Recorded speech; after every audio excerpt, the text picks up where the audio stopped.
For today's routine, you're going to need a ball. It doesn't have to be a complicated ball. It could be a semi-soft sports ball of any kind or a body rolling ball, but ideally it is somewhat firm, so not just like an inflatable Pilates mini ball. However, you take what you can get. The focus is on another ball, our head, the ball on the top of our spine. And we're going to be looking at aches and pains that come from when our head is in an awkward position, as well as a little bit of evolutionary biology about when we were quadrupeds, but we'll get into that. So first of all, head positioning and pain. Now, the fun thing is, although our head tells us where we are in space through sound and primarily through eyesight, we can't actually see our head in space. And that creates some other issues in the body. So when we're going in some direction, we know we're going there because we're seeing in that direction. When this translates into movement, sometimes what happens is that we'll think that our body is moving in one direction because we put our head in it. So for example, if you're a gyrotonic instructor, you see this a lot when you're teaching spinal motions. Yeah, again, lose the sweater. I don't even know why I start with a sweater. Probably because they accessorize really well with my sweatpants. So we'll be teaching, an arch and a curl of the spine. And what we see is that someone thinks they're arching and then they think they're curling because they put their head in those positions and they're seeing in those positions. And they haven't yet developed the spinal awareness around sensing where your spine is in space. So this sequence helps to address that issue by teaching our head where it is through tactile sensation, touch. You can go ahead and just feel that right now if you put the ball against your forehead and push your forehead into the ball. You'll get a sense of the muscles of your neck working. You'll also get more clear about where is your forehead in space. So when I say forehead, what I mean is the area between the middle of your forehead and the top of your hairline, if you still have a full head of hair. You'll put the ball right there and then push your head into the ball and push your hand back against the ball. And then let's just take that shape down and then keep pushing your forehead into the ball and take that shape up. And as you bring your head back, notice that there's a lot more length in your back than usual when you drop your head back because you're continuing to extend the skull up.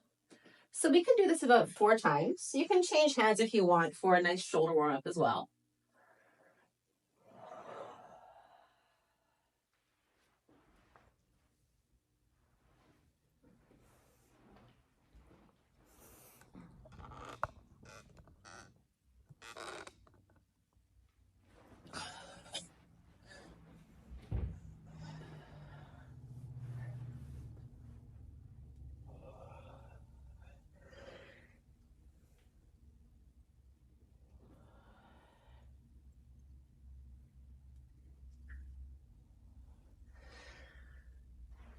And then let's go ahead and take the ball around in a circle.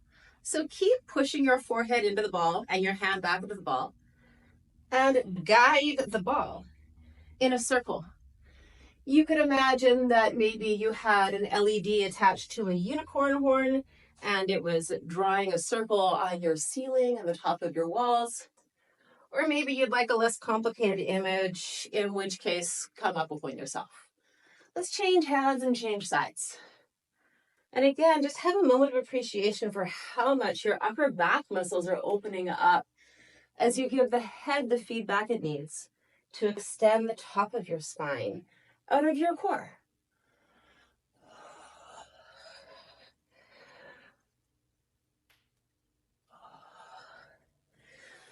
Great. Good warm up. So now, looking at what I just said, extending the top of your spine out of your core. We don't know where our head is in space. We put it in positions. We think we put our body in positions. Your head is also heavy. And so when the weight of that hangs off of your neck, it begins to create strain in the muscles that are supposed to support it upwards. Just like when you're seeing a tree that's about to fall over and you see all of those roots that are pulling out of the ground, same thing in your body. An easy reset for that is to teach your head to press back out onto something. we're going to use the ball and the wall to give us a little more range of motion and play with the rest of our body. An additional advantage to doing exercises in quadruped with some feedback on the head is that it lets us flush out where movement actually should be coming from within the spine. So typically if we're locked up, for example, in the shoulders, so typically if we have tight shoulders for the host of reasons that we have tight shoulders and we need to rotate, we'll wind up taking rotation from the most available spot in our spine, which is usually the lumbar spine. So we wind up twisting on the waist. Maybe it pulls up on the hips, but we're not actually activating the possibility of moving the arms around the rib cage, which is what we need. But we're not really accessing the ability of our shoulders to move around the rib cage while the spine is supporting the head. So we'll play with that too. Get your ball and come onto all fours close to the wall. You're going to place the ball somewhere between your hairline and the fontanelle, which is where we think of if we had like a whale spout going through the top of the head. Ultimately, it's going to move a bit, so, just reposition it when you need. Let's go ahead and place the ball there. And then push our head into the wall. So as soon as you push your head in the wall, you'll feel how your legs can actually extend out. And you can take a nice big breath in between your shoulders. So enjoy that. Continuing to press the top of your Spock ears into the ball, the roof of your mouth into the ball, the top of your head into the ball. Now let's look at some spinal articulations. So slightly bring your chin into your throat, feel how the pressure changes in the ball, and then follow that through from the neck through the shoulders, to the bottom of the ribs, to the waist, until you've tucked your tail under. Try not to change your leg positioning.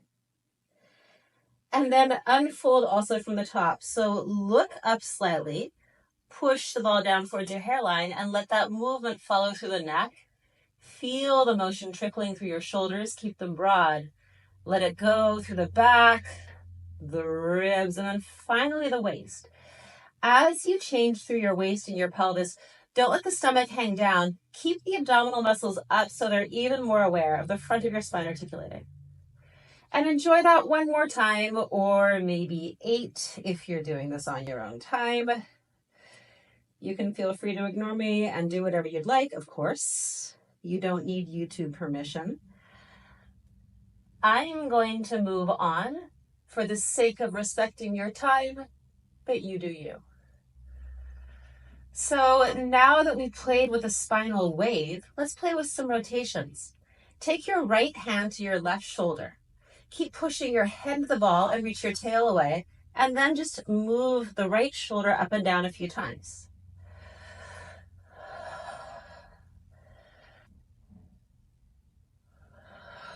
Notice how the waist is involved. Notice how your hips are helping. And then let's take that a little bigger. Reach the arm underneath yourself. Keep pushing your head into the ball, but let your body accommodate. And then change. Reach the arm up. And now, if you're not afraid of messing up your hair, you're also welcome to start to rotate your head that way. You'll get some excellent 80s bedhead if you do so. What's important is that we keep on pushing the top of our head up as we move the rest of our spine around in space. Let's change sides. A little bit of shoulder, sliding on the ribs. Noticing how the rest of our body follows in this cascade. And then start to sweep the arm around. It might feel awkward at first, but by repeating it a few times, your body's going to get used to it and then start to develop new strategies.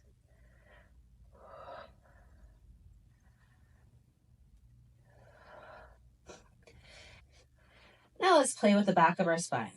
Moving your feet to one side, pull the hips slightly away, keep pressing your head into the ball, and then change. Enjoy that deep hip stretch. One more time to each side.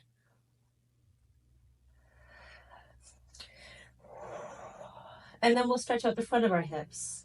Push the head into the ball, send your right leg back. Imagine you could push your heel into the opposite wall and keep extending your head towards the wall you have.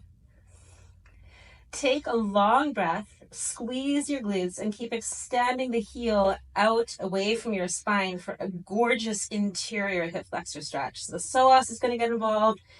You're going to feel your waist lengthen. You might even feel the ability to breathe deeper inside of your body. Change legs.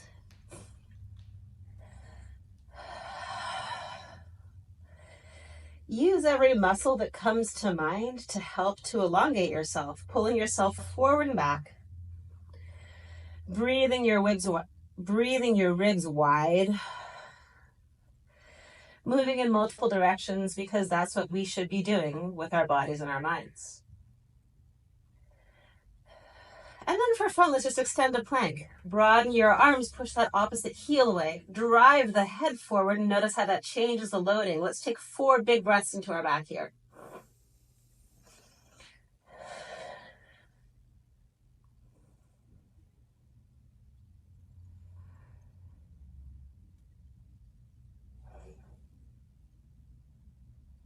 Keep pushing the head out of the shoulders. One last breath.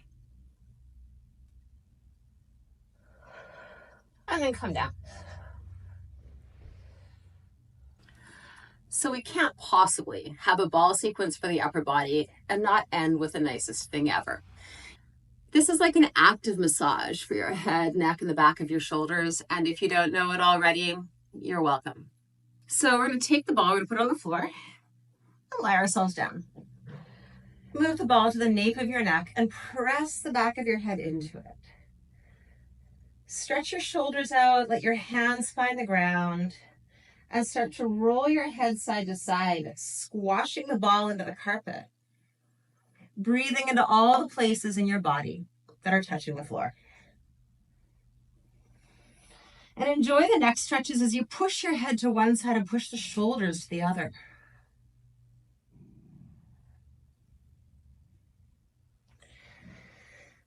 And then move that ball a little further down your neck. So now it's lifting the place where your neck meets your shoulders.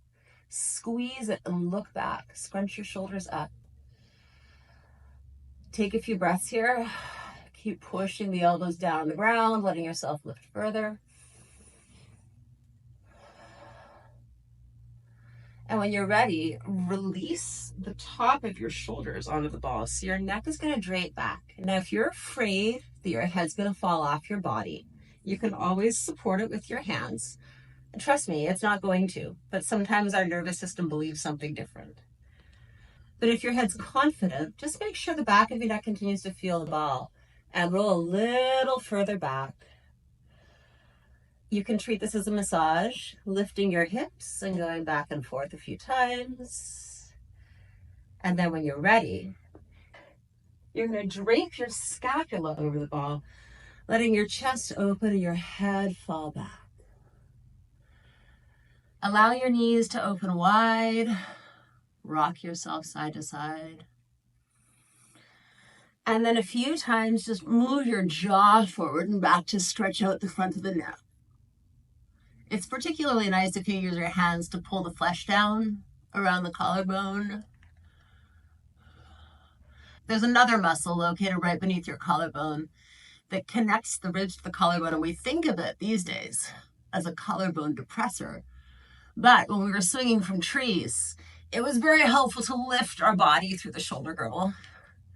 So, consider that as we're moving back and forth and grinning ourselves into space. And then clasp your hands behind your head. You can let your knees bend. And just trace a few semicircles around here. Carving the space around the ball, letting your muscles articulate as they stretch and open.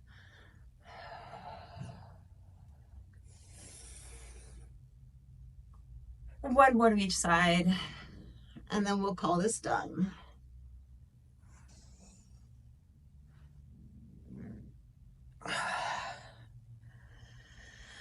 And rest like a very happy starfish draped over a rock. Or if you'd like a less complicated metaphor, make one up.